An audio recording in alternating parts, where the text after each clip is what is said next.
Well, hello, everyone. Welcome to the Super Saturday evening with Joseph Brownlee, your host. Welcome to the show, Super Saturday on March the 2nd. Bringing you updates on my weight loss journey and my health journey. Welcome to the show. 15 minutes of very important topics concerning this topic today, physical weight loss and physical health.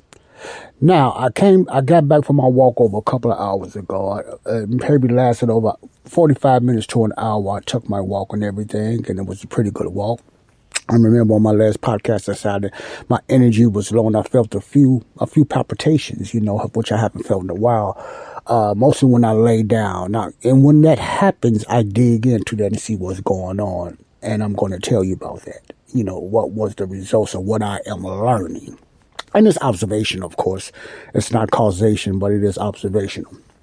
And I got back from walking. My energy, like I thought it would, picked up as I walked and everything. But on my way back, I got kind of a little, not lethargic, but I got a little drained a little bit. So I sat down for a little bit, then I started walking again. And that don't happen a lot of everything, but sometimes when it does happen, what do? I go back and I YouTube my doctors. I got YouTube doctors that I don't ask regular doctors and nothing like that. Or I might Google it or whatever.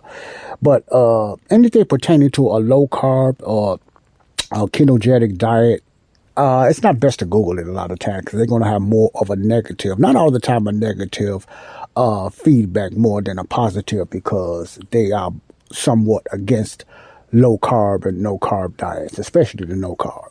They're a little friendlier with low carb, but no carb, you're going to find more negative than positive. Not a lot. You find some decent things on Google, but, just go to YouTube and different things like that. So when I go to certain doctors that I listen to, Dr. Berg, Dr. Ekberg, Dr. Berry, and different doctors like that. So, because by the grace of God, thank God, these doctors are nutritional doctors.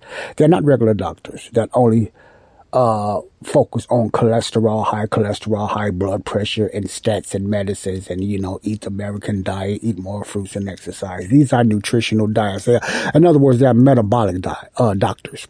And if you're on a low carb diet, high protein diet, that's the type of doctor you want advice from because why? They specialize in that type of diet, metabolic diet, specifically low carb diets, not a regular doctor. Most regular doctors are not nutritionists. They just go by the regular American standard diets, the upside down diet, many people call it.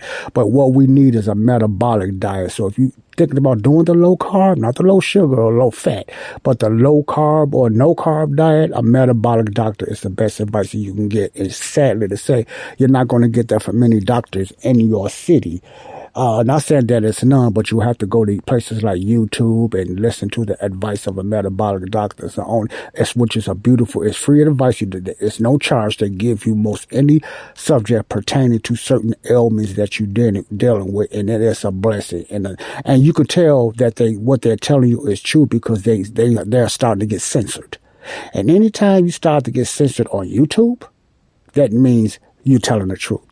And they don't want people to know how to get their body healed through God-blessed foods on this earth. See, they don't want that because Big Pharma is the kajing. Okay, so remember that. Anything dealing with low carb or no carb, when the doctors talk about this, really, and some of these are former doctors, they are doctors and license-wise, but they just went YouTube and they just do a lot of free clinics, and they now are metabolic type of doctors and stuff like that, so they don't deal with traditional doctor American diet, traditional doctors and everything high in cholesterol, high blood pressure is danger.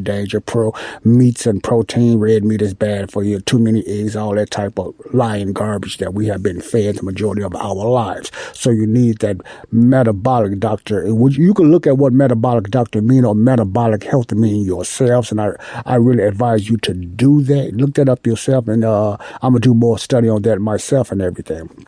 Metabolic just mean these are doctors that believe in healing, believe that the food and the diet you own can heal you. And it can. It's been proven already.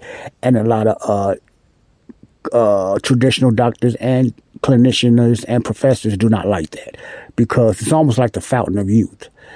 And remember when I said a few programs ago, people that still believes in the gift of healing, and they get upset. They be looking for a miracle from God for healing their bodies and stuff like that. And they still believe in miracles and stuff like that. And I be trying to tell them the gift of healing, not healing itself. God can do any healing that he wants, but the gift of healing that used to operate through the apostles, the majority of the apostles, and some of the followers too, but the majority of the gifts of the apostles are not in play today. They're not needed today. See, that was really predominantly Israel, and then it transferred to the Gentiles only temporarily. Then it faded out through the letters of Paul. And then the gifts are not in play today with miraculous healing and stuff like that. You know, Paul and a lot of them were sick. Timothy and Epaphroditus, they were sick and everything like that. They wasn't able to get healed because instead of regular medicines, Paul had Dr. Luke with him, but Paul was still sick. So that proves the miraculous healing was not in play anymore. And Paul said it will phase out, it will cease. So today, they're still not. Some people believe that that's on them, but the gifts of healing is not in play today. But I mentioned something. I said, how could God, and I know these questions, leave us without any way of being healed? If there's no miraculous healing, how could we be healed? What could we do besides traditional medicines that just are really used to patch us up? Not healers. They just use to patch us up, like medicines and statins and drugs and, you know, all that other stuff. Especially when you're a type 2 diabetic or whatever. Why do I have to struggle like this? How come my God will not heal me miraculously? Why did God leave us like that? And this is my take on it. God did not leave us empty-handed. Even though the gifts, listen closely, even though the gifts of healing is not in play, miraculous gifts of healing is not in play, God still left resources for us to be healing. And I'm not talking about drugs and medicines. Now, some of those things good that was made from the plants and different things like that, but I'm talking about certain foods that God left that can heal our bodies.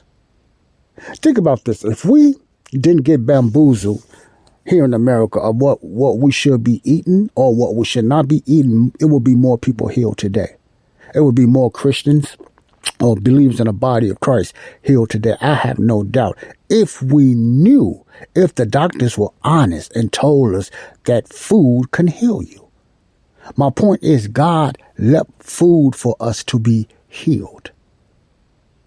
Not only in plants, but predominantly in animals.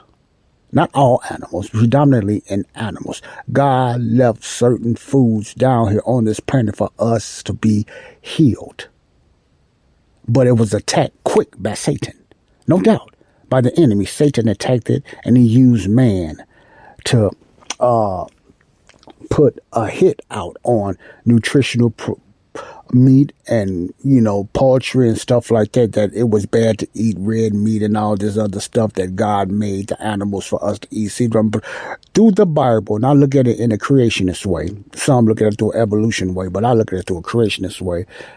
Ever since the fall of man, the majority of the world has been eating meat, not plants. They was eating plants too, because there's still some benefits in some plants, not a lot, but some plants and veggies instead. But predominantly of people ate meat. Why is that? Could it be because God knew the traditional values of eating meat.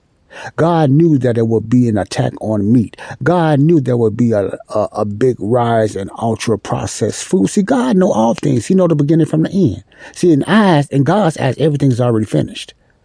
So God knew what was going to be going on. He knew his creation and animals and some plants will be attacked by human, and Satan will attack that. God knew Satan will attack that. We didn't know it, but God knew. See?